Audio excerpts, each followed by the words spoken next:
Se tem um tema que tem um impacto relevante para as empresas brasileiras é a reforma tributária. E nesse nosso quarto episódio do MCS Cash, nós vamos falar como a reforma tributária tem impactado tanto nas operações, nas finanças das empresas, nas finanças corporativas, como também nos processos de fusão e aquisição. Então, se você está pronto, pegue o seu café ou o seu chá, ajuste seu fone e vem conosco.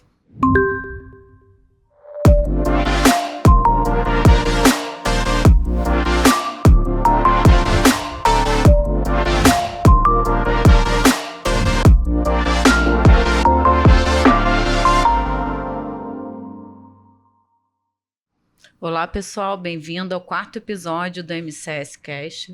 Tenho certeza que o episódio de hoje vai trazer reflexões super valiosas. Eu sou Cristiane Pacheco, sócia de consultoria tributária, e hoje eu estou com o Alexandre Bragança, sócio da área de Transaction Service, e André Simões também, que se envolve na área de finanças corporativas, Corporate Finance. Sejam bem-vindos.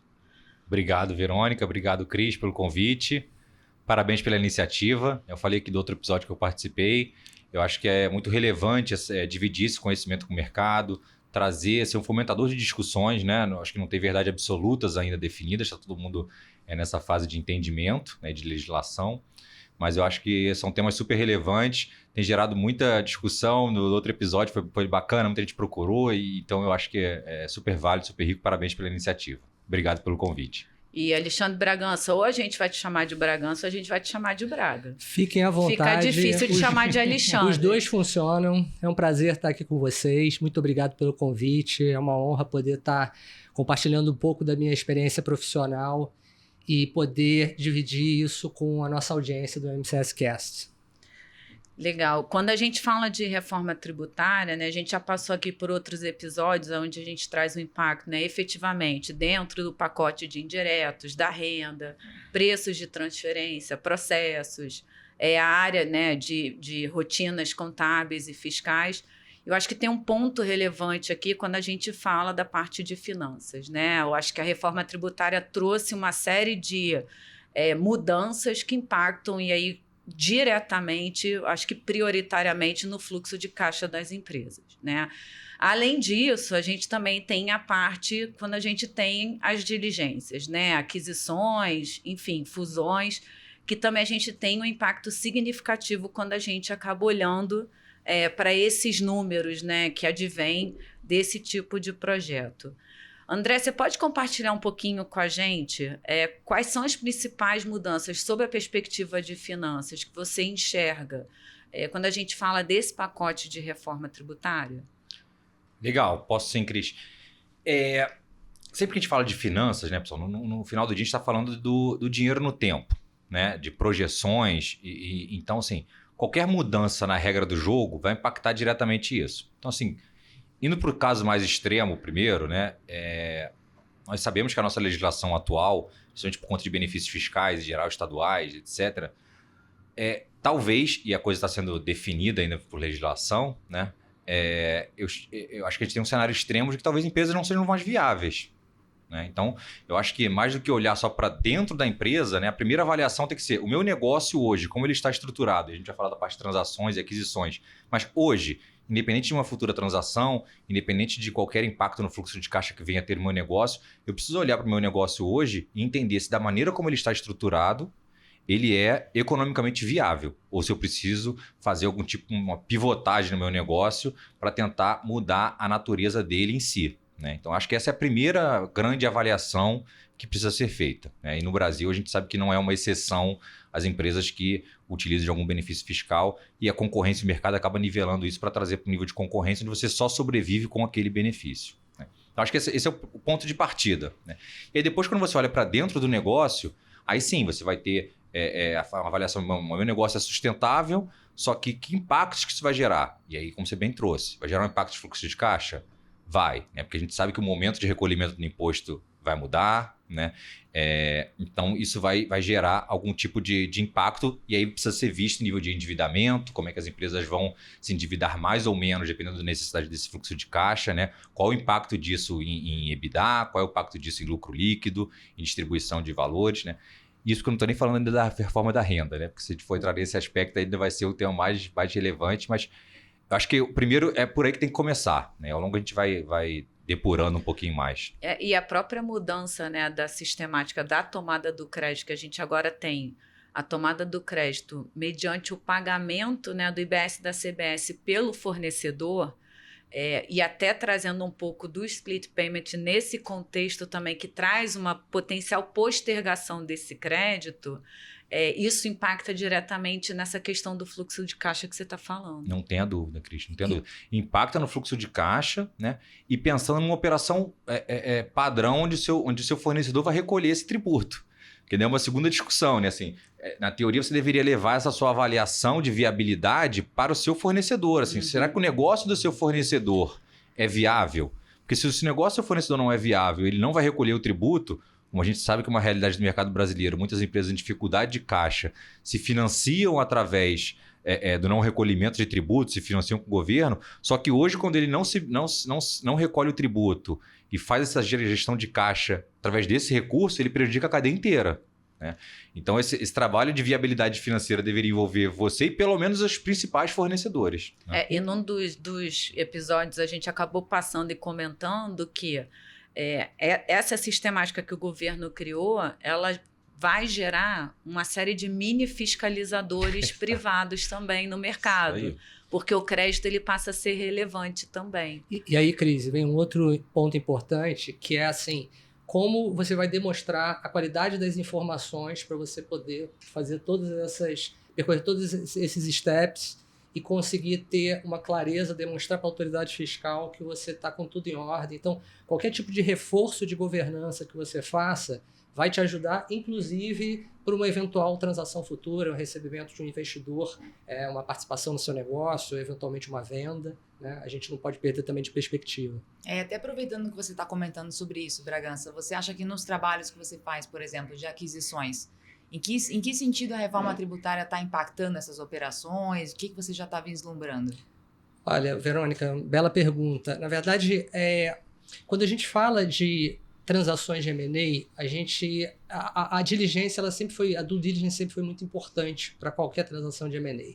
Quando a gente bota um componente de reforma tributária, é um componente que já traz naturalmente uma certa complexidade e aí torna mais relevante ainda os trabalhos de due diligence. Né?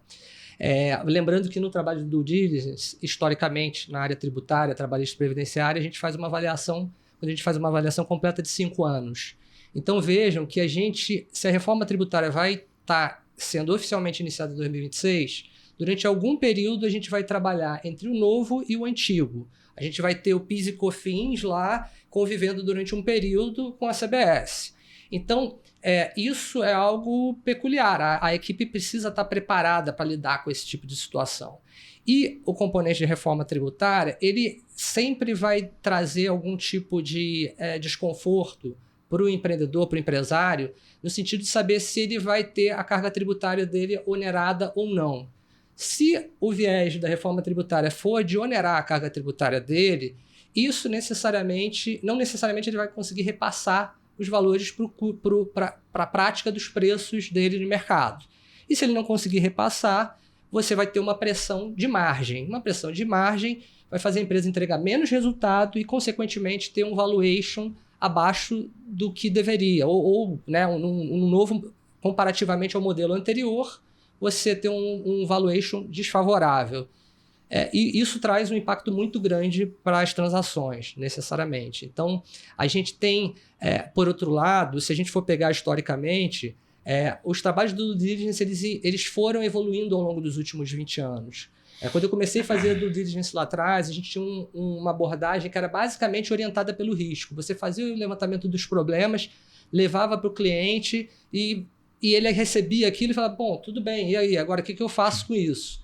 E aí, ao longo dos anos, o assessor, que somos nós, a gente foi ganhando um certo protagonismo, porque a gente foi participando mais com ele desse processo, tentando identificar quais que seriam os meios de tentar viabilizar essas transações. Então, isso, quando a gente fala de reforma tributária, lembra que ao longo dos anos a gente teve outros desafios também. As transações elas vão continuar acontecendo necessariamente em maior ou menor intensidade, mas tendo seus desafios. esse período que a gente está lidando agora, ele lembra muito na época que a gente teve as normas contábeis acabaram migrando para os IFRS lá em 2008, né, com a Lei 11.638, e que teve um período de 7 anos de limbo ali, que foi até praticamente 2014, né? Então, esse momento de reforma tributária, a gente acaba tendo mais perguntas do que respostas, mas as transações elas continuam acontecendo. Claro que a gente vai ter um olhar um pouco mais detalhado, por exemplo, aquelas empresas que tinham benefícios fiscais, elas hoje continuam sendo suficientemente atrativas. Se elas perderem essa vantagem competitiva, elas vão continuar entregando resultado para o investidor, né? Isso vai ser algo muito relevante, porque, conforme o André comentou, existiam casos de empresas que não necessariamente, se você perdesse o benefício fiscal, que elas iam continuar tendo ali, entregando resultado para o investidor, né? E aí isso, de alguma forma, vai incentivar mais ou desincentivar a atividade, as transações. Eu acho interessante o que você falou, tem 2 pontos que eu queria destacar, né? Quando a gente fala de diligência, ela vai acabar tomando um protagonismo quando a gente fala de aquisições. Existe uma expectativa de que o contencioso do passado vai aumentar significativamente por conta de fiscalizações desses entes, principalmente quando a gente está falando de estados e municípios que ainda estão muito receosos de perda de arrecadação. A gente até já vê esse movimento acontecendo de uma forma recorrente. Então, num cenário de aquisição, a diligência ela já traz esse olhar, né, já se preparando para que a empresa, né, que a adquirente, se tem interesse, ela se preparar de que potencialmente vai ter uma fiscalização que vai acontecer num curto espaço de tempo. E o outro é o que você falou da questão quando a gente teve a migração das regras contábeis, que foi a preocupação da neutralidade. Só que com a reforma tributária a gente já sabe que não vai ter a neutralidade, né? A gente já sabe que alguns setores eles já vão ter impacto direto aí, seja por um aumento de carga tributária, ou seja até numa posição, por exemplo, acumuladora de crédito, que quando a gente olha sob a perspectiva de finanças corporativas, se isso não for bem mapeado, a gente volta a ter a questão do impacto de fluxo de caixa, né? Então, a gente vê a conexão aí entre os 2 polos, né? Sempre ligados à parte tributária. E aí, Cris, eu acho que vai acontecer um caso de os empresários, a alta administração olhar e tentar perceber o que ela pode fazer para suavizar essa oneração, caso ela tenha sido mais onerada pela reforma tributária, o que ela pode fazer para tentar mitigar um pouco esse impacto. E aí não vai surpreender o mercado se a gente tiver, de uma forma muito mais intensa, planejamentos societários que vão estar conectados com novos planejamentos tributários para tentar ter alternativas para a empresa poder ter um fôlego que ela pode ter perdido aí no meio do caminho pelo fato de não ser uma reforma neutra, né, no sentido da palavra. E quando a gente, André, quando a gente fala da perspectiva, né, no cenário de aquisições, né, e a gente olha para o valuation. Então, Cris, isso é um desafio, porque assim, acho que até é importante para quem está nos acompanhando e não tem tanta familiaridade com o tema, né? O que é o valuation de uma companhia? Eu vou explicar de maneira bem simplória, né, Braga? Se você quiser até complementar, né? Na verdade, o preço é determinado pela expectativa de geração de caixa desse negócio. Então, tem uma empresa hoje que me gera X de dinheiro ao longo dos anos, então eu faço uma projeção para os anos seguintes, trago esse valor presente, esse é o valor da companhia, né? Só que esse X ao longo dos anos foi calculado com uma regra Z, né? A regra vai mudar. Então, provavelmente você vai mudar esse fluxo de caixa futuro, naturalmente você vai ter um impacto no valuation. Então, esse já é o primeiro ponto de atenção, né? O valuation da empresa é de 50 milhões, tá? Mas com que regra que você fez isso? Você considerou o período de transição? Você considerou o período pós-implementação full da reforma, né? Então, esse é o primeiro ponto de atenção. E acho que o segundo grande desafio, quando a gente fala de aquisições, né, é a sinal de que a base de qualquer transação, né, é um ganho de sinergia, né? Então, não faz sentido, se você já está precificando a empresa pelo dinheiro que ela vai render no futuro, não faz sentido você comprar e manter o mesmo tipo de operação. Então, em geral, quem compra, ou ela vai fundir com uma outra, ou ela vai mudar a estratégia, ela vai agregar um produto novo. Então, tudo isso você precisa colocar no final do dia, essa sinergia tem que gerar após a aquisição. Se você fez uma aquisição e ela continuou tudo como era, não fez muito sentido, né? E aí você tem um desafio adicional. Porque você está falando o seguinte, olha, eu estou adquirindo um negócio que eu quero gerar uma sinergia, mas a minha sinergia, de repente, era em logística. E essa logística já vai mudar, porque essa logística estava fundamentada num imposto estadual. Então, quando eu tinha uma empresa e eu comprei um concorrente porque ele atuava na região tal e ele tinha um benefício fiscal Y, só que esse benefício fiscal não existirá mais. Então, assim, o jogo vai mudar no sentido de eu vou ter que reavaliar como é que eu consigo gerar sinergia pós-aquisição. Como é que eu consigo gerar valor para o acionista no final do dia que a gente está comprando o negócio. Como é que eu consigo gerar valor numa regra hoje, numa regra de transição e numa regra futura. Então, acho que esse é um pouco do que o mercado está tentando entender, né? E obviamente que está sendo legislado, está sendo colocado, né, os detalhes, a gente estamos evoluindo, né? Mas isso é um pouco de quem está pensando estrategicamente deveria estar com esse tipo de pensamento. Né? E tem ainda a questão do fluxo de caixa também, né? Porque em você tendo um descasamento de fluxo de caixa, o potencial comprador, no caso de uma transação, ele vai ter que entender se o nível de capital de giro daquela empresa é suficiente ou se ele vai ter que aportar mais capital de giro e, consequentemente, aumentar a conta que ele está pagando para aquele negócio. Né? Então, isso aí também é de suma importância, essa avaliação. Não apenas uma avaliação de rentabilidade daquele negócio, de quanto que aquela empresa está entregando de resultado, mas também o caixa dela. Né? Quão saudável ele vai ficar de acordo com o novo modelo. Eu tenho uma dúvida. A gente tem feito muitos trabalhos aqui de diagnóstico de impacto de reforma tributária. Né? Enfim, com N resultados a depender do setor, a estrutura do negócio. Olhando para um cenário, né, de aquisição, imagina uma empresa que quer ser vendida. Né? Qual é o papel que um diagnóstico fiscal ele tem relevância dentro desse cenário? Ele traz algum tipo de garantia, garante alguma governança, brilha os olhos? Como que fica isso? Com certeza, aos olhos de um potencial investidor, e a gente, posso falar com propriedade, porque todos os dias a gente está lidando com esse tipo de pergunta, o comprador ele não tem uma expectativa de que aquela empresa alvo da aquisição, que ela já tenha estado totalmente preparada para esse cenário de reforma tributária, mas eles nos questionam o quão preparadas elas estão. Aí algumas estão, muitas não estão ainda, não fizeram ainda esse dever de casa.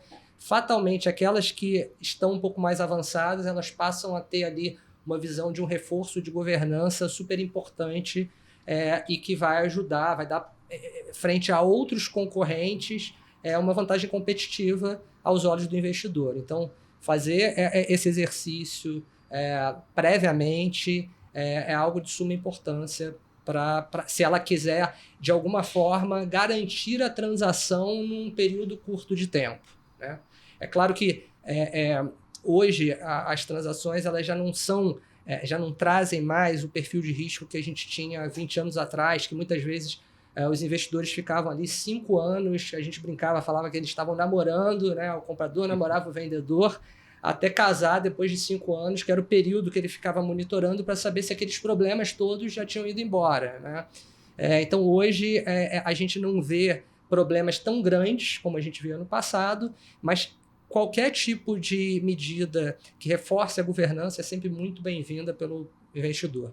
O Bragança, e você acha que tem algum impacto também na parte contratual? Essas cláusulas de earn-out?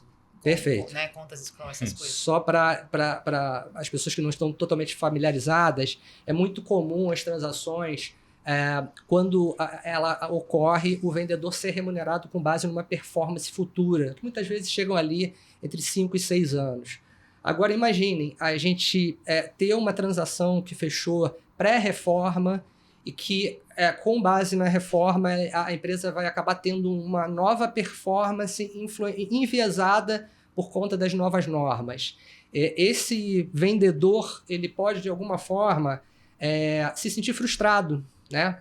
E não é incomum a gente ver nos projetos de M&A, no pós-aquisição, litígios entre compradores e vendedores. Não somente nessas situações de venda, que o próprio vendedor sente que o cálculo do earn-out dele não foi efetuado da maneira correta ou que deixou dúvidas do contrato. Então, nessa fase da reforma tributária, o que a gente recomenda é que os potenciais compradores eles estejam muito bem assistidos pelos assessores legais, de forma que construam cláusulas suficientemente capazes de não gerar um litígio após transação, tá? Que isso é algo muito comum e é um cuidado adicional. E isso pode acontecer tanto nessa situação, Verônica, que você colocou, no caso da venda do earn-out, como também, por exemplo, as garantias que normalmente o comprador tem quando ele vai fazer a aquisição. É muito comum você ver um litígio onde eles discutam que a garantia,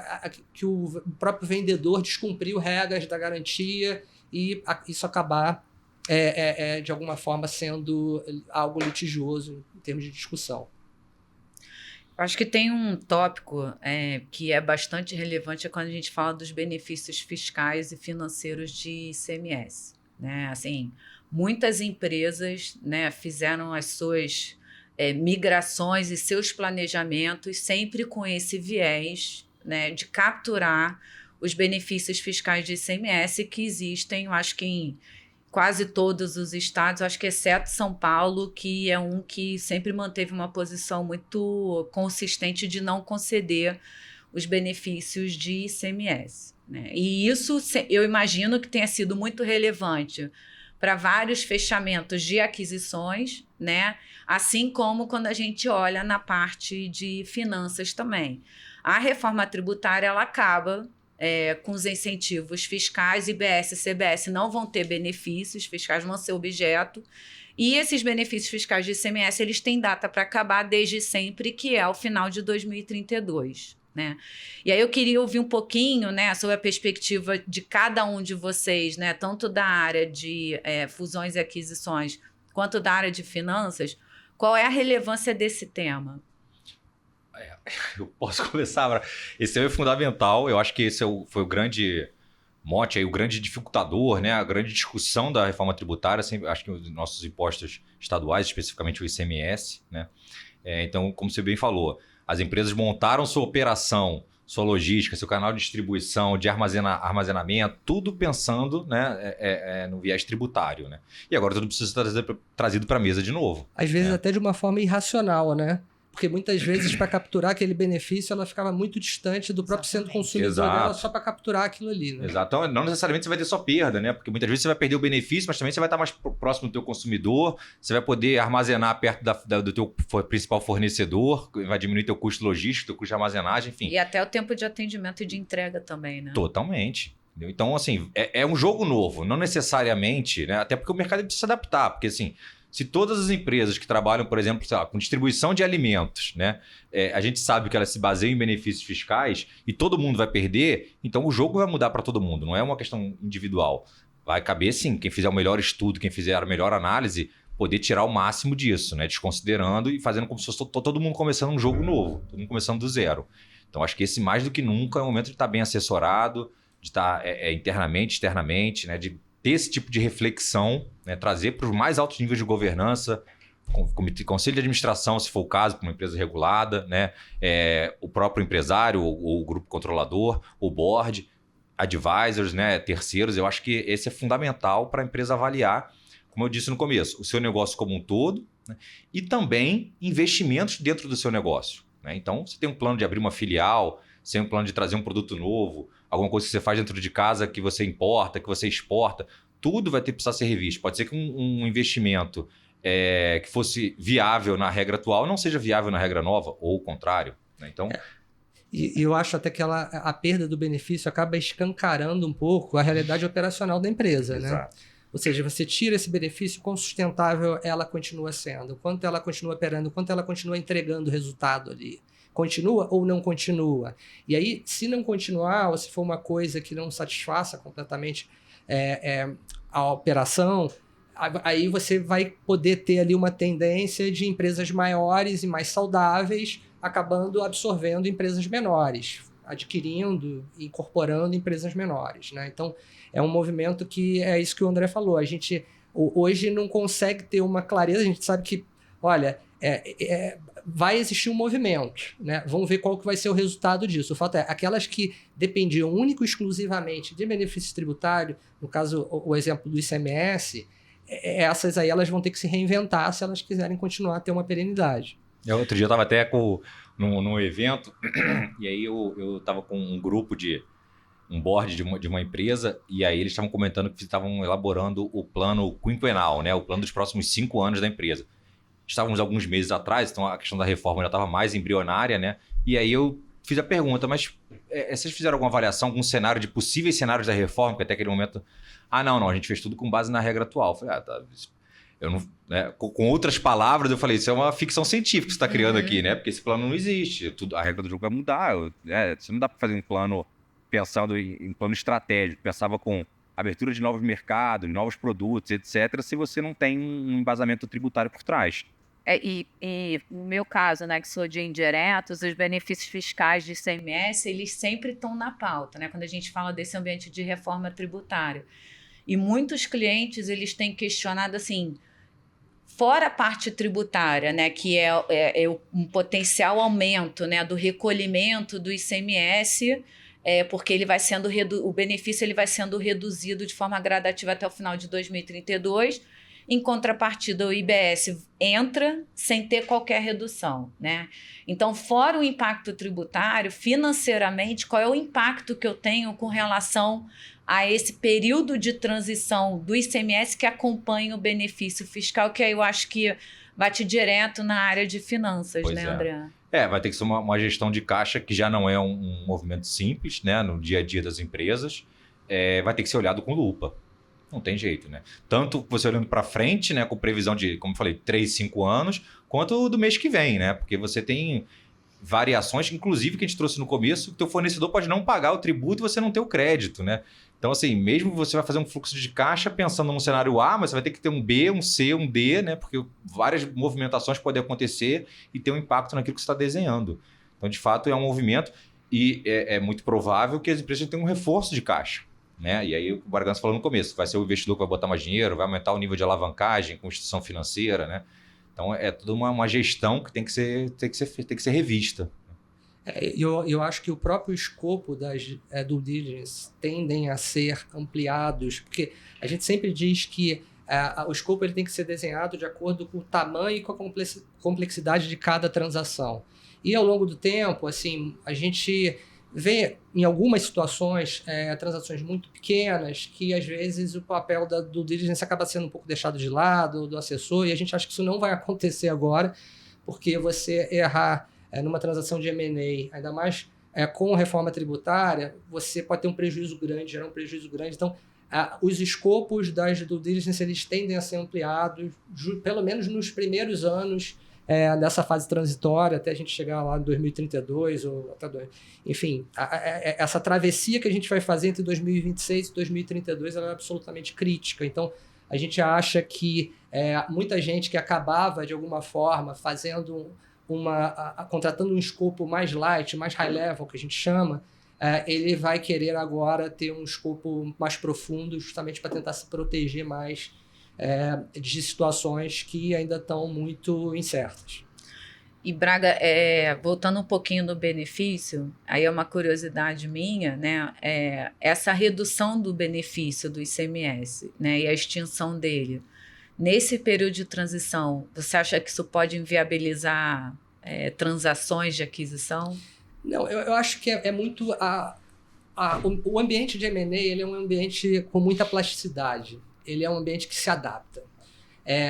No sentido dele, o que você vai ter vão ser múltiplos menores, consequentemente uma rentabilidade menor, que vai chegar num valuation menor. Claro que quanto menor o nível de valuation, menos você tende a induzir a atividade, ou menos você tende a ter transações se completando, né, transações anunciadas. Porque a gente tem uma estatística hoje que as transações que são anunciadas na imprensa, que a gente vê, é algo em torno de 10% a 20% do total de trabalhos que a gente faz ali e que muitas vezes 70%, 80% acaba não fechando. Então, o que a gente vai ter sempre vai ter alguém interessado em comprar outra empresa e alguém tentando vender. Agora, se vai dar o match ou se vai demorar um pouco para dar esse match, isso aí a gente vai ver aí no futuro. Mas eu não acho que em nenhuma circunstância a gente tem uma interrupção completa.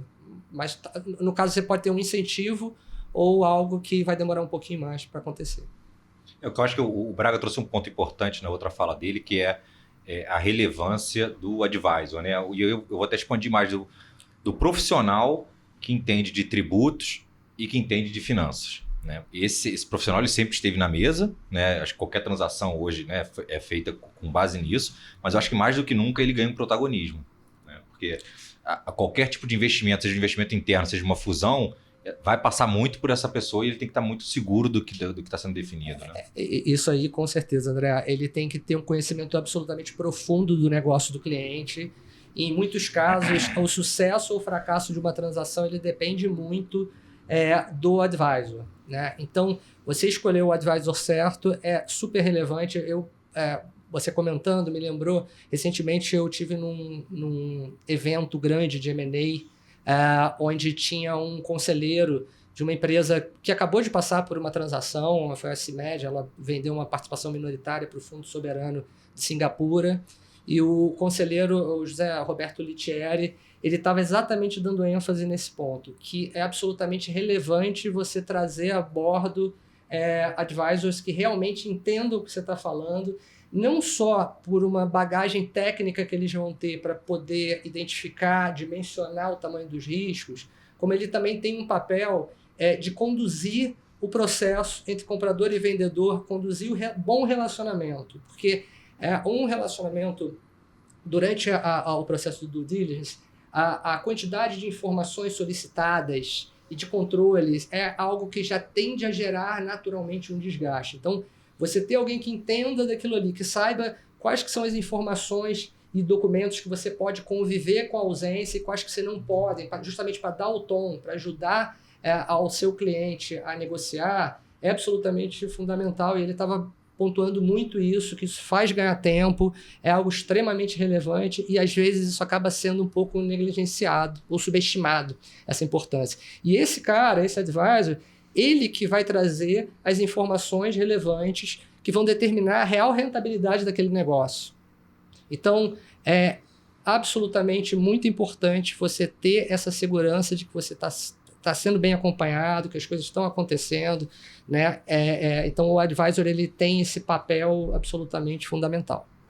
Achei muito bacana assim, tudo que vocês colocaram, né? E estava tentando recapitular aqui tudo que a gente comentou até agora, né? Então, a gente falou da importância nos processos de due diligence, de transações, né? E você ter um advisor ali para poder te apoiar nesses momentos, acompanhar. Essa questão da reforma tributária, ela tem um impacto direto, né? A gente fica falando muito da parte tributária, mas não tem como deixar de lado as transações efetivamente, as negociações feitas, né, entre as empresas e também o impacto aí nas finanças corporativas, seja no processo de tomar de decisão em relação à operação da empresa, mas também para onde a gente vai, que crédito a gente toma, sigo ou não sigo, como é que é o fluxo de caixa, vou captar recurso, tenho capacidade financeira ou não, né? Vou precisar me apoiar externamente. Então, vocês trouxeram pontos aqui muito relevantes, eu acho essenciais aí para a gente ampliar esse nosso contexto aí da reforma tributária.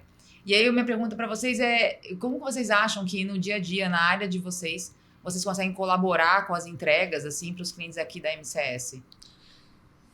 Eu vou só colocar mais um ponto que eu acho que é relevante, que é também o seguinte: a gente passa a ter também aquela necessidade de alterações em sistemas, em parametrizações, em implementação. Então, toda essa parte que mexe diretamente com a tecnologia, ela é a porta de entrada também agora com a reforma tributária, né? Uhum. A gente até internamente aqui já conversou muito que a reforma tributária ela é uma reforma que vai além do tributário, ela é uma reforma de negócios. Então, é interessante perceber que tudo isso que a gente está discutindo aqui, a gente está passando por diversas áreas de uma empresa, né? E aí a questão da tecnologia também é algo bastante importante de ser observado. Então, assim, respondendo a sua pergunta, do lado de transações, a gente tem hoje uma equipe super experiente para apoiar em qualquer processo de due diligence, que vai fazer o trabalho entendendo o contexto, né? E se a gente tem hoje um contexto de reforma tributária, quais que são os pontos críticos que a gente precisa olhar justamente para dar pelo menos algum grau de conforto para os nossos clientes. Enfim, a gente tem diversas áreas que vão não só de tecnologia, como techs, a gente gosta de trabalhar de uma forma muito integrada, então isso é um diferencial grande e a gente tem sido bastante bem sucedido nisso. Felizmente hoje a gente tem um grupo que fica 100% focado nessa parte de transações.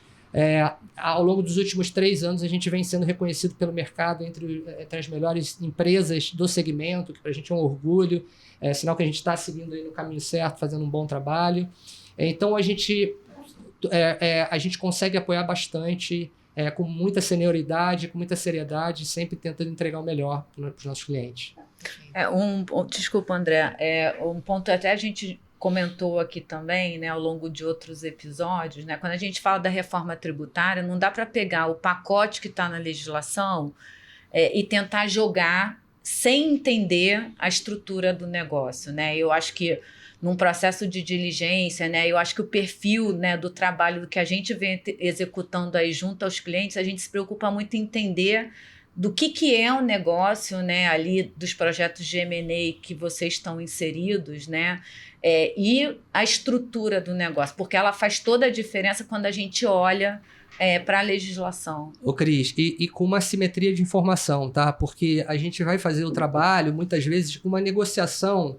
Quando a gente está num trabalho de due diligence, é diferente de um trabalho de uma auditoria fiscal, por exemplo. Na auditoria fiscal, a gente recebe toda a informação que precisa e começa o trabalho. A due diligence, ela tem como um pano de fundo uma negociação entre comprador e vendedor. E muitas vezes, essa negociação está acontecendo nos bastidores e você não está participando. Então, quando a gente fala do papel, a necessidade da experiência de um advisor, ele tem que ser aquele cara que vai com base em pouca informação, muitas vezes, ou informações contraditórias, de alguma forma tendo a condição de assumir determinadas premissas que sejam razoáveis, obviamente que sempre alinhando com o cliente, mas num cenário de informação imperfeita, né? Então, é exatamente isso, entendendo o negócio e começando a construir a metodologia de trabalho a partir desse entendimento. E que muitas vezes é muito comum, às vezes até quando o profissional é mais júnior, que ele coloca, mas eu não tenho essa informação. Não, mas o que a gente tem de melhor informação possível que pode ser utilizada e que vai gerar uma conclusão?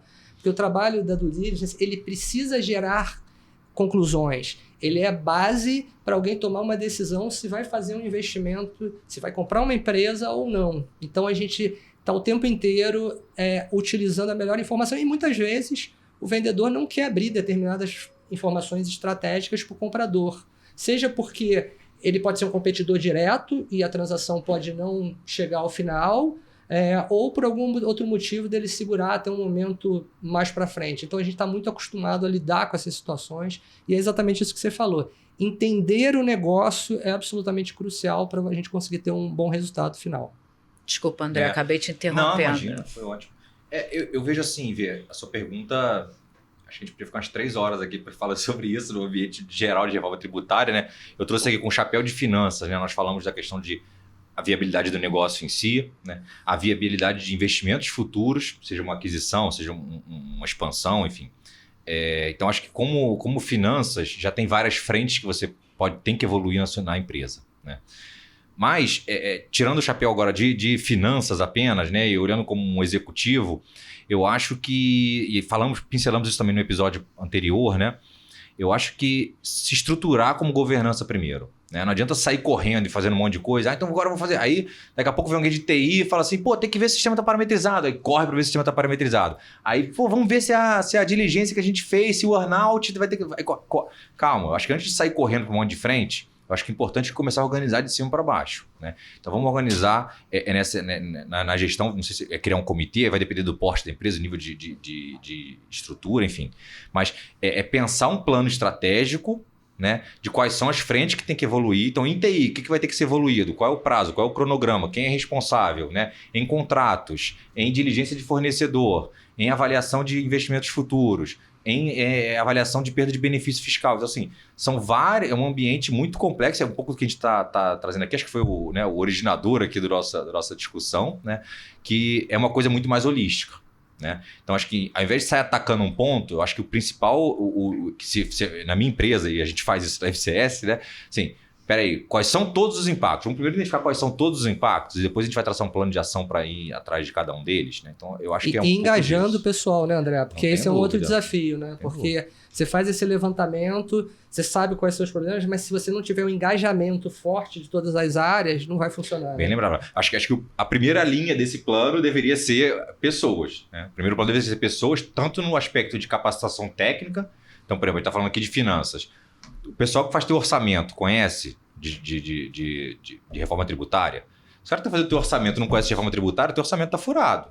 Então, assim, tem que ter uma questão técnica de capacitação da sua área fiscal ou do seu prestador de serviço, se for terceirizado, do seu pessoal financeiro, etc. Essa é a primeira capacitação. E a segunda capacitação que você muito bem trouxe de engajamento.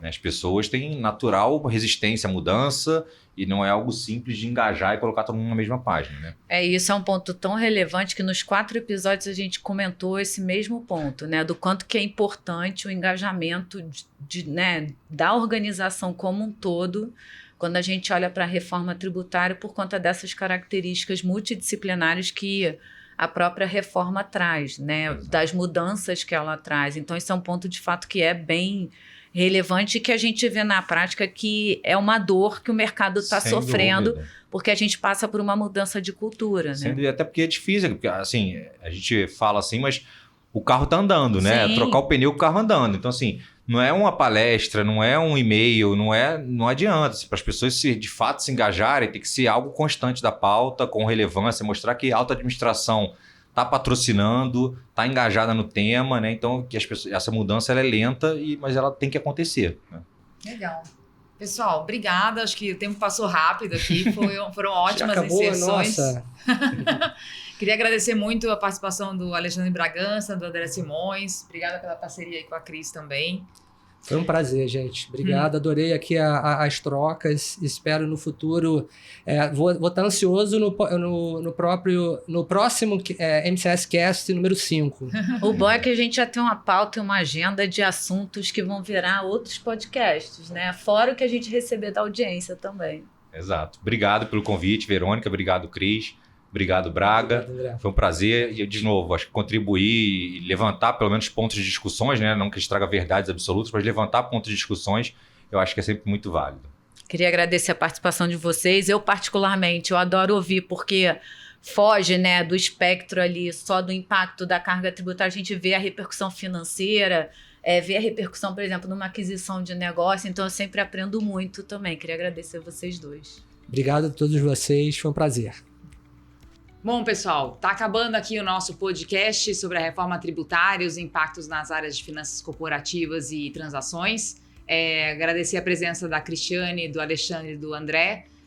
Espero vocês nos nossos próximos episódios. Sigam-nos no @MCSMarkup. Temos os episódios tanto no YouTube quanto no Spotify. Deixe seus comentários e até uma próxima.